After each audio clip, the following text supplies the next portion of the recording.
Are you half Indian? Look at me. I'm full Indian, baby. Hey, Joe Byron, take me out to dinner. What's up, baby? Take me out to dinner. So, to whoever asked this question, no, I am not half Indian. I am full Indian, born in India, all Indian all the time.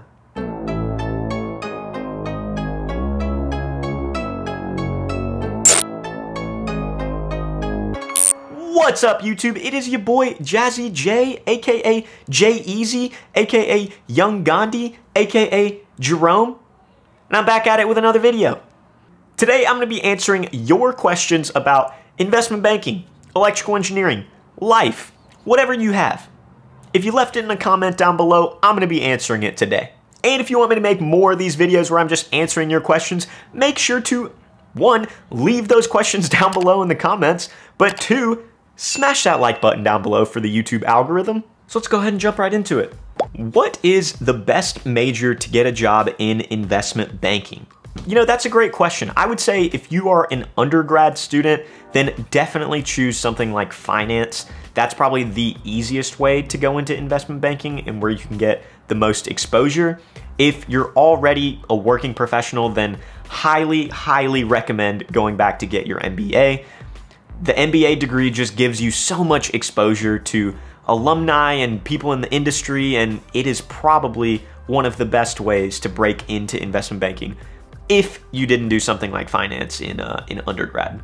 And I guess the other thing for investment banking is there are these things called target schools. Those are going to be like your Ivy League schools, the ones that every investment bank is going to recruit from. So honestly, to an extent, I would say if you're in high school, try your best to get into those target schools and don't necessarily worry as much about your major right now, but focus on getting into the schools that the investment banks are gonna recruit from, and that'll make your process a lot easier as well. Next question, is the CFA relevant for investment banking? You know, I think this is a controversial answer maybe, but in my personal opinion, I would say no. It's great to have it on there. Does it make you stand out compared to someone else? I would argue no. I think investment banks a lot of time care more about your grades and more so your personality and if they'll be able to just stand being around you more so than a licensing like a CFA. Next question. Were you able to work out at home or at the gym? How did the work take a toll on your physical health? I think this person's asking about specifically over the summer when I was working at the investment bank. Was I able to work out at home or at the gym? So to be honest with you, I'm not like a big workout person. I don't work out often anyway. That being said, I did find myself getting just like delivery, DoorDash or whatever for dinner basically every single night. So I would say that in itself is probably a little unhealthy. But also, it wasn't uncommon for analysts or associates to just leave for just like an hour from like 6 to 7 to go to the gym and, you know, get their mind straight again and then come back to the office to finish up their work for the night. So I would say if that's something that you're worried of, I mean, obviously be aware like investment banking is a very big time commitment. Expect to work 80 hours a week. But if working out is a big thing for you, you could either go before you come into the office. Most people didn't come in till like 9, so wake up around 7 and go to the gym, or take a little 1-hour break in the middle of the day and go do what you need to and then just come back. As long as you get your work done, I think most people are going to be fine with that. Is 30 years old too old for an investment banking associate? I don't think so. I think the perfect sweet spot for an investment banking associate is between the ages of like 27 to 31. Any younger than 27, I think a lot of banks are going to argue that you don't have enough work experience, and any older than like 31, I think a lot of banks could make the argument that it'd be difficult for a VP who is younger than you to manage an associate who is like 32, 33. On the flip side, I was only 24 when I was recruiting. I'm 25 right now, and I was told I was too young, so to not even recruit for investment banking. I did, and I got a job offer too. So I think you just have to be aware that if you're kind of outside of that area of 27 to 31, it'll be a little bit more difficult for you, or it can be more difficult for you, but as long as you're willing to put in the effort, I still think go for it. If you have a low GPA, will this make it difficult to break into investment banking? I don't really know how to say this nicely, but yes, it's probably going to be very difficult if you've got a low GPA. I guess it depends on what you mean by low. I think most investment banks are looking for at least like a 3.5 or higher.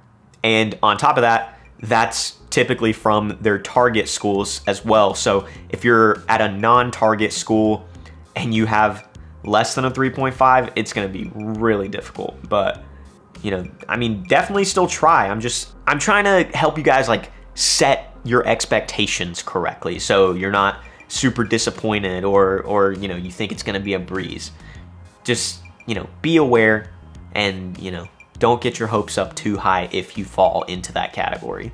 How much do investment banking summer associates make?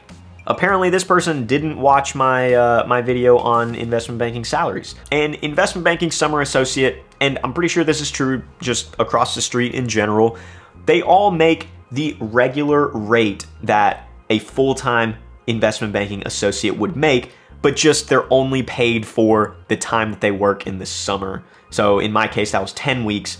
They're only paid for 10 weeks as opposed to, you know, the full year. So for example, if a full-time associate made $150,000 for the full year, then a summer associate would also make that same hourly rate, but over 10 weeks would be about $28,000 or $29,000.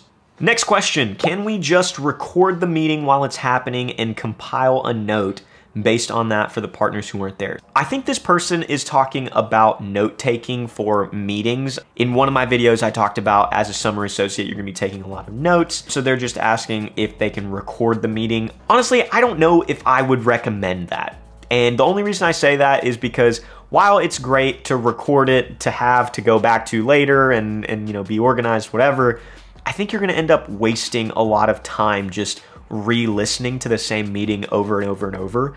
So instead, I would probably just, you know, for that hour-long meeting, just all of your attention is focused and, you know, work on your typing skills, get faster at typing, and try your best to just write everything down and then take an hour afterward to make it flow to where it makes sense for someone who's reading it for the first time.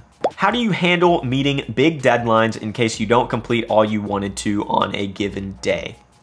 That's a great question.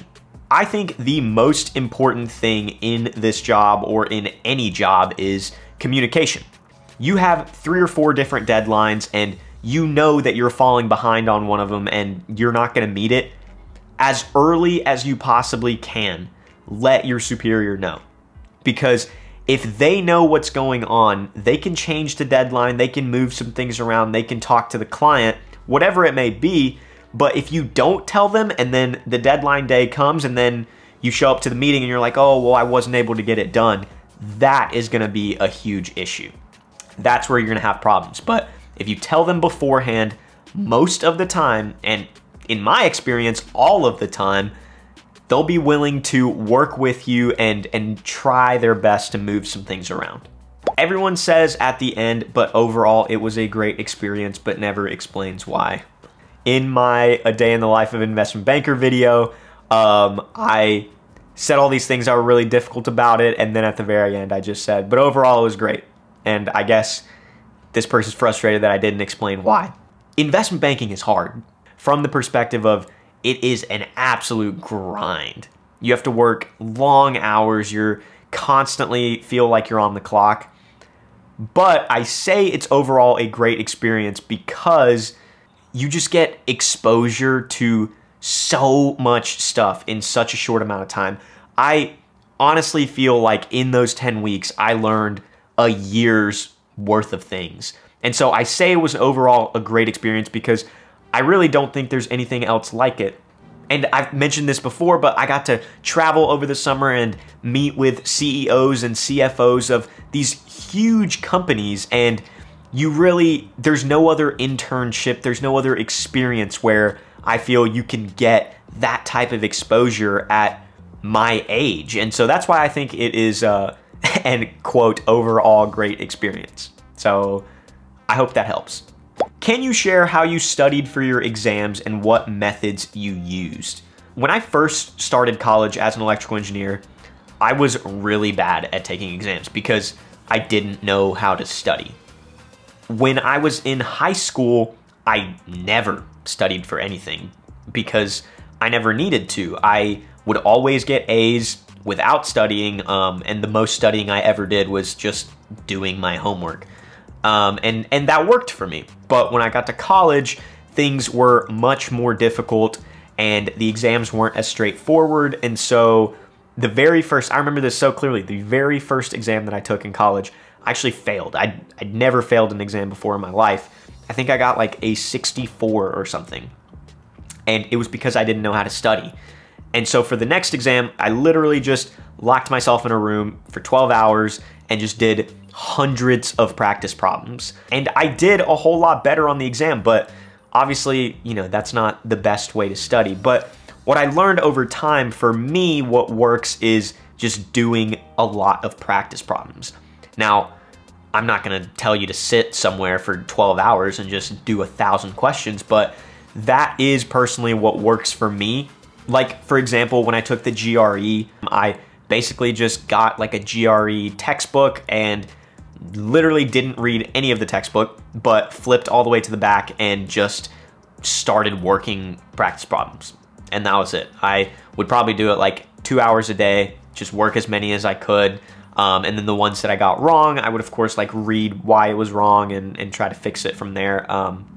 It's probably not the answer that you wanted to hear, but truthfully, that is the way that I study for exams. I just work as many practice problems as I possibly can. If you don't have good grades in high school, will that stop me from being an electrical engineer? I have another controversial opinion on this one. I personally don't think your high school grades should define what you end up doing in college, because I've seen it over and over and over. I just told you guys a story. I was a straight A student in high school and I failed my very first exam in college.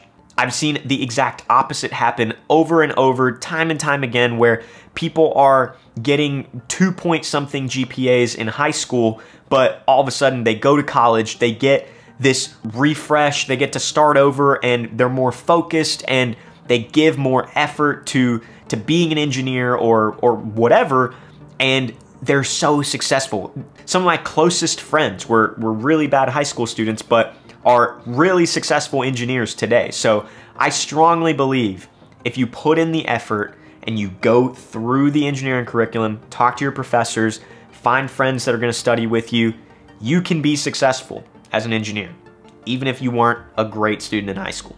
Do you regret choosing electrical engineering? Would you have preferred computer engineering? Funny story, I actually started as computer engineering in college, and I remember this clearly. I had a conversation with my dad one day and I was telling him, you know, that I wasn't really sure about computer engineering, if I liked it or not, and he told me, you know, if you do electrical engineering, electrical engineering is a lot more broad than computer engineering. So he said, if you do electrical engineering, then you can still be a computer engineer if you choose to, but you also have the options to do a bunch of different things. Whereas if you decide to be a computer engineer, then you may not have the opportunity to do other things. You're kind of pigeonholing yourself. And so I decided to change to electrical engineering at the beginning of my junior year. Do I regret choosing electrical engineering? Absolutely not. In a perfect world, now that I'm going into investment banking, I would have been like a finance major and you know, gone directly into being an investment banking analyst. But on the flip side of that, I wouldn't have the great group of friends that I have today that I met through engineering. I wouldn't have the work ethic that I have because of engineering, you know, sitting in a room for 12 hours just working math problems. And I definitely wouldn't have the analytical or problem solving skills that I got from engineering. So I definitely don't regret it at all. I just don't want to go back to it or do it for the rest of my life.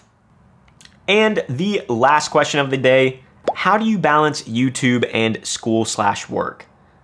another great question. And I think you just have to kind of decide what are the things that are important to you. You know, going into investment banking, time management is a huge thing. And so I feel like recently I've piled on just as much as I possibly can to kind of put myself in almost like a chaotic space where I have to be able to figure it out. Really, like, I enjoy doing YouTube. I enjoy making these videos. So I think it's easy for me to set aside time specifically to do my YouTube stuff. And, you know, I'll have days where I don't look at any homework because I know I don't have anything due on that day or on the following day. And I just write like 6 scripts all at once. And then the next free day that I have for YouTube, I will film 6 videos. And then I'll just take those videos and slowly edit them throughout the week. And that's how I have like 2 videos a week. But yeah, I think it all just goes back to time management. There are things you're gonna have to give up. You know, I oftentimes when friends call me to go out with them or go grab dinner or something, I have something else going on, or I've procrastinated on my homework too long because of YouTube, and so I have to do homework instead of going to dinner. So yeah, there's definitely some things that you have to give up because of it, but as long as you enjoy what you're doing, I think that's the most important thing. And with that, thank you to everyone who left me a question. If you want me to answer more of your questions, make sure to leave them in the comments below. I'm happy to, and I really do read every single comment. So don't be shy, give me all your questions and I will answer them. As always, if you enjoyed this video, please make sure to hit that thumbs up down below and subscribe to the channel. I'm Jerome with All Things Tech and Finance and answering all of your questions, and I'll catch you guys next time. Peace.